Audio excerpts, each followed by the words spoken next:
প্রিয় বন্ধুরা, বাংলা সাহিত্যের কবিদের মধ্যে পঞ্চপাণ্ডব কবিদের নাম আমাদের মনে থাকে না। আমি আপনাদের জন্য একটি ক্লাস নিয়ে আসলাম।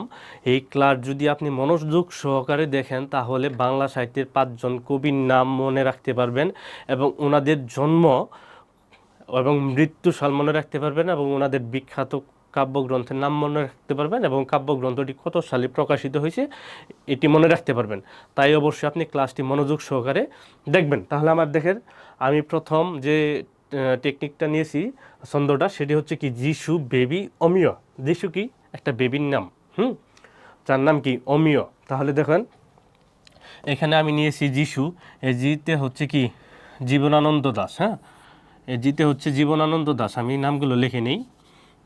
জিতে হচ্ছে জীবনানন্দ দাশ। এই দাস বানান কিন্তু তালব্য স দিয়ে, এটা মনে রাখবেন। আর এই সুতে হচ্ছে কি সুধীন্দ্রনাথ দত্ত। সুতে হচ্ছে সুধীন্দ্রনাথ দত্ত। আর এই বে, আমরা বের পরিবর্তে নিব কি, মনে মনে ধরে নিব বু। বুতে হচ্ছে কি বুদ্ধদেব বসু। তাহলে জিতে কি জীবনানন্দ দাশ, সুতে কি সুধীন্দ্রনাথ দত্ত, আর বুতে কি বুদ্ধদেব বসু, আর বিতে হচ্ছে কি বিষ্ণু দে। বিষ্ণু দে। আর এই অতে হচ্ছে কি অমিয় চক্রবর্তী। আমরা এই একটি টেকনিকের মাধ্যমে 5জন কি বাংলা সাহিত্যের 5জন পঞ্চপাণ্ডব কবিদের নাম মনে রাখলাম। এখন দেখুন এনারা কত সালে জন্মগ্রহণ করছে, কে কত সালে মারা গেছে। আর এইভাবে আমি একটি নামটি নেওয়ার কারণে বেশ কিছু কারণ আছে, না কারণগুলো আপনারা অটোমেটিক বুঝে যাবেন। দেখেন হচ্ছে এখানে জীবনানন্দ দাশ জন্মগ্রহণ করছে 1899 সালে এবং মারা গেছে 1954 সালে বা খ্রিস্টাব্দে। তাহলে আমরা একটি মনে রাখলাম। এরপর সুধীন্দ্রনাথ দত্ত, আমি যেভাবে মনে রাখি, সুধীন্দ্রনাথ দত্ত এই জীবনানন্দ দাশের 2 বছর পরে জন্মগ্রহণ করছে, মানে কি 2 বছরের ছোট। তাহলে 1901 এবং মারা গেছে তার 6 বছর পরে, তাহলে হবে কি 1960। এরপর হচ্ছে বুদ্ধদেব বসু জন্মগ্রহণ করছে 1908। আচ্ছা, এটা মুছে গেছে না। জন্মগ্রহণ করছে কত 1908, মারা গেছে 1974।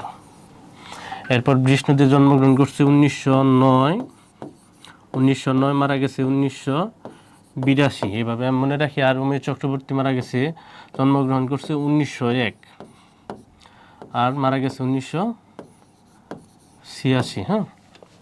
দেখেন তাহলে আমি জন্ম রাখি কি 2 বছর পরে জন্মগ্রহণ করছে 1901, মানে জীবনানন্দ দাশ জন্মগ্রহণ করছে 1899, মারা গেছে 1954। আর সুধীন্দ্রনাথ দত্ত জন্মগ্রহণ করছে 1901, মানে কি 2 বছর পরে জন্মগ্রহণ করছে এবং জীবনানন্দ দাশের 6 বছর পরে মারা গেছে। আবার সুধীন্দ্রনাথ দত্তের 7 বছর পরে জন্মগ্রহণ করছে বুদ্ধদেব বসু, মারা গেছে কত এর চেয়ে 14 বছর পরে। আবার বিষ্ণু দে ওর চেয়ে 1 বছর পরে জন্মগ্রহণ করছে, মারা গেছে 6 বছর পরে। আর হচ্ছে সুধীন্দ্রনাথ যে সালে জন্মগ্রহণ করে ওই সালে অমিয় চক্রবর্তী, তবে মারা যায় কত 26 বছর পরে। এরপর এরা কি কাব্যগ্রন্থ লিখছে, বিখ্যাত কাব্যগ্রন্থ কি, যেমন জীবনানন্দ দাশের বিখ্যাত কাব্যগ্রন্থের নাম হচ্ছে বনলতা সেন।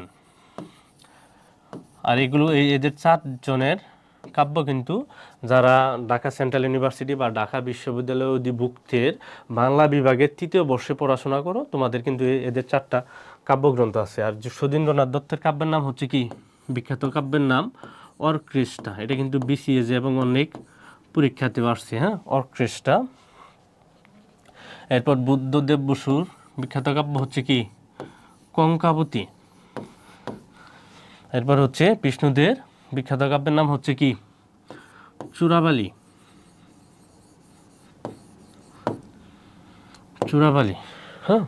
এই 4 জনে নিলাম। এই 4টা কাব্যগ্রন্থ কিন্তু আমরা যারা বাংলায় অনার্স করছি তাদের ক্ষেত্রে কিন্তু তাদের 3য় বর্ষে এটি রয়েছে।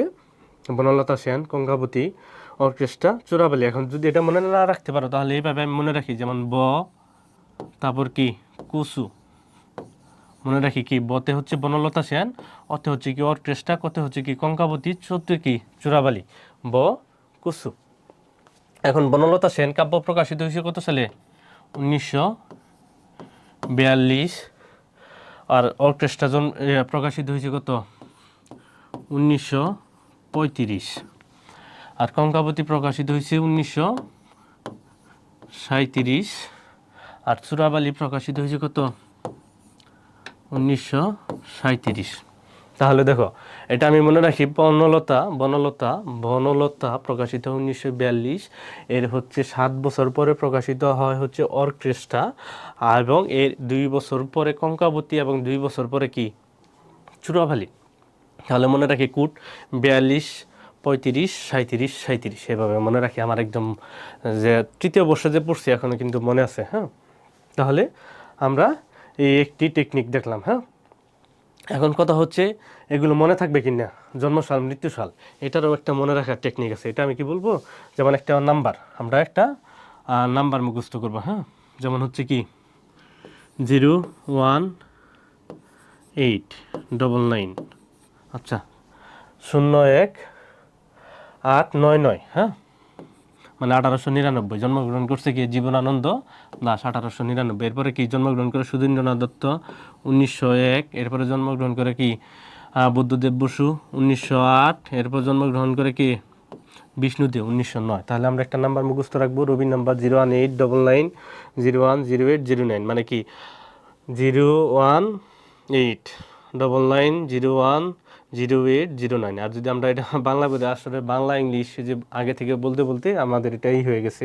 আর যদি বাংলায় বলি 01899, তার মানে 1899, এরপর কত 1901, এরপর 1908, 1909। এরপর এদের মৃত্যুসালগুলো আমরা মনে রাখবো। মৃত্যুসাল মনে রাখবো কত? 01954। হ্যাঁ, এরপরে হইলো 60, এরপরে মনে রাখবো 74, এরপরে মনে রাখবো 82। হ্যাঁ, দেখো তাহলে এখানে কিন্তু কি এগুলো হচ্ছে জন্মসাল, এগুলো হচ্ছে কি মৃত্যুসাল। শুধু অমিয় চক্রবর্তী বাদ পড়লো। অমিয় চক্রবর্তী 1901, মানে কি যখন হচ্ছে সুধীন্দ্রনাথ দত্ত জন্মগ্রহণ করে এবং মারা যায় কত? সবার পরে 4 বছর পরে মারা যায়, সবার শেষে মারা যায় 82 সালে। এর সাথে 4 যোগ করে দিবা 1986। তাহলে কি একটা দারুণ টেকনিক না? এইভাবে আমি মনে রাখি। দেখো সব নাম্বারগুলা, সব এগুলো কিন্তু আমি বলি না এখন, এটা আমি একটি টেকনিক বের করছি, এভাবে কিন্তু আমি মনে রাখি। তাহলে যাদের ক্লাসটা ভালো লাগবে তোমরা তোমাদের বন্ধুদের মধ্যে ক্লাসটি শেয়ার করে দিবেন, শেয়ার করে দিবা।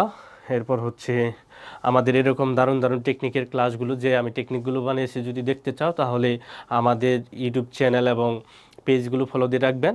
দারুণ দারুণ টেকনিকের ক্লাসগুলো সামনে পাবেন ইনশাল্লাহ। হ্যাঁ, আর আমাদের টেলিগ্রাম গ্রুপ আছে, হোয়াটসঅ্যাপ গ্রুপ আছে, গ্রুপগুলোতে জয়েন হবেন। এখানে বিভিন্ন ক্লাস পাবেন বাংলা সাহিত্যের উপরে, বাংলা ব্যাকরণের উপরে, একদম সহজ সহজ বাংলা ব্যাকরণকে আমি একদম সহজ এবং একদম পানির মতো সহজ সরল করে নিয়ে আসবো ইনশাল্লাহ। হ্যাঁ, এটা হচ্ছে আমার